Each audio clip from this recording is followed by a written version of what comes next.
Assalamualaikum warahmatullahi wabarakatuh. Perkenalkan, nama saya Rizky Ramadhani dari PGM 3 semester 2. Saya berasal dari Universitas Islam Negeri Sumatera Utara. Di sini saya akan melanjutkan dari penjelasan materi dari kelompok kami, yaitu yang berjudul lafaz. Nah, di sini saya akan membahas mengenai lafaz dari segi cakupan luas sempitnya makna. Nah, dari segi cakupan luas sempitnya makna itu terdiri dari lafaz am, lafaz khas, dan mutlak dan muqayyad. Untuk yang pertama itu adalah lafaz am. Lafaz am secara bahasa berarti syamil, yang berarti mencakup ataupun menyeluruh. Sedangkan secara istilahnya itu berarti suatu lafaz yang menunjukkan suatu makna yang mencakup seluruh satuan yang tidak terbatas dalam jumlah tertentu. Artinya dalam satuan maknanya itu mencakup segala aspek tanpa batasan atau jumlah tertentu. Nah, untuk contoh sederhananya itu pada firman Allah, innal insana lafi khusri illallazina amanu wa amilus solihati, yang artinya sesungguhnya manusia itu benar-benar dalam kerugian kecuali orang-orang yang beriman dan beramal soleh. Nah, kata al-insannya itu yang berarti artinya tuh manusia. Dalam ayat ini mencakup seluruh makhluk. Nah, untuk kata seluruh makhluk itu diartikan berarti manusia, seluruh manusia. Nah, untuk contoh lainnya itu dari segi hukumnya itu ada pada Quran surah Al-Maidah ayat 3, yang dimana potongan ayatnya itu mengatakan bahwa diharamkan bagimu memakan bangkai, darah, daging babi, dan daging hewan yang disembelih bukan atas nama Allah. Nah, dalam hal ini daging hewan yang disembelih bukan atas nama Allah berarti meliput dari aspek segala jenis hewan. Mau hewan itu babi itu secara khususnya memang sudah diharamkan.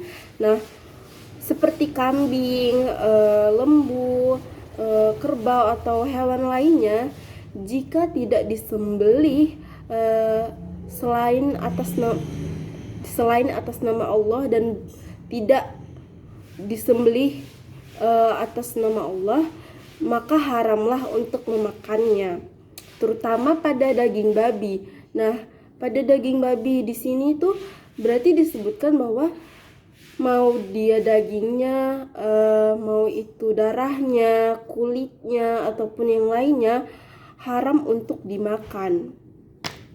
Selanjutnya ada lafaz khas. Lafaz khas secara bahasa itu berarti lawan kata dari lafaz am. Di lafaz am itu kan berarti umum. Dalam lafaz khas itu berarti khusus, berarti suatu maknawi yang dikhususkan. Nah, untuk lebih jelasnya secara istilahnya yaitu lafaz yang diungkapkan untuk menunjukkan suatu maknawi tertentu.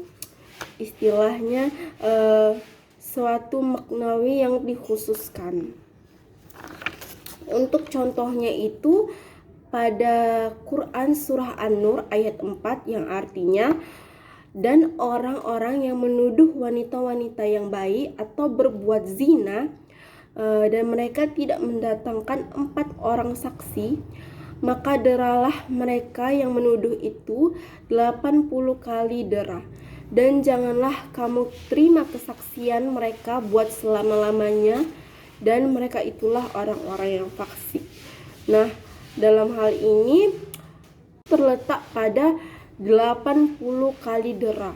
Nah, hukuman bagi penuduh zina 80 kali cambuk itu berarti tidak boleh lebih ataupun kurang. Berarti jika disebutkan bahwa nominalnya itu 80 kali dera, maka 80 kali cambukkanlah dia.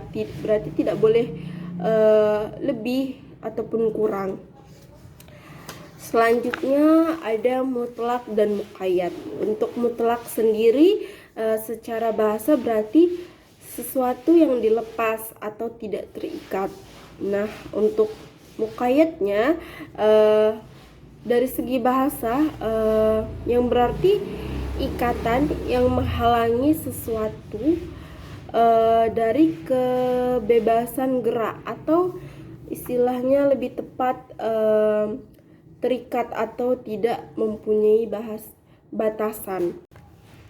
Nah, untuk contoh mutlak itu ada dalam Quran surah Mujadalah ayat 3, yang dimana potongan ayatnya mengatakan maka wajib atasnya memerdekakan seorang hamba sahaya, yang berarti lafaz ini menunjukkan konteks bahwa boleh memerdekakan hamba sahaya yang tidak mukmin ataupun hamba sahaya yang mukmin.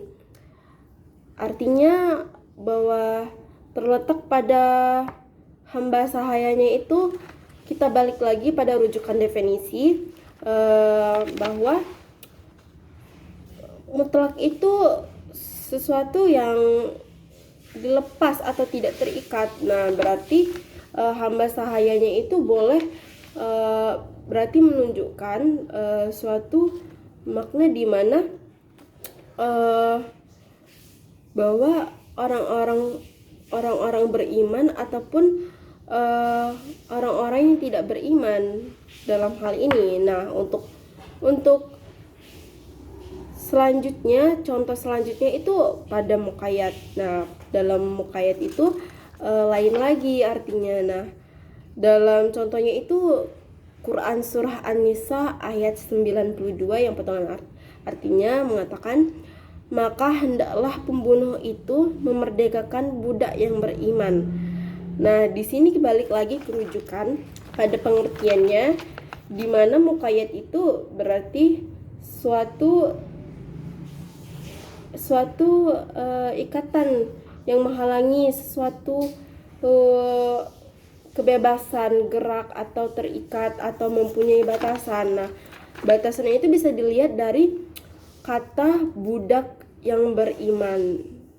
Nah, berarti tentulah dalam arti ini yaitu hamba sahaya yang dibebaskan, tetapi hanyalah hamba sahaya yang beriman. Nah, berikut itulah contoh dari mutlak dan muqayyad. Maka selesailah pembahasan materi saya kali ini. Untuk lebih dan kurangnya saya mohon maaf. Wabillahi taufiq wal hidayah. Wassalamualaikum warahmatullahi wabarakatuh. Terima kasih.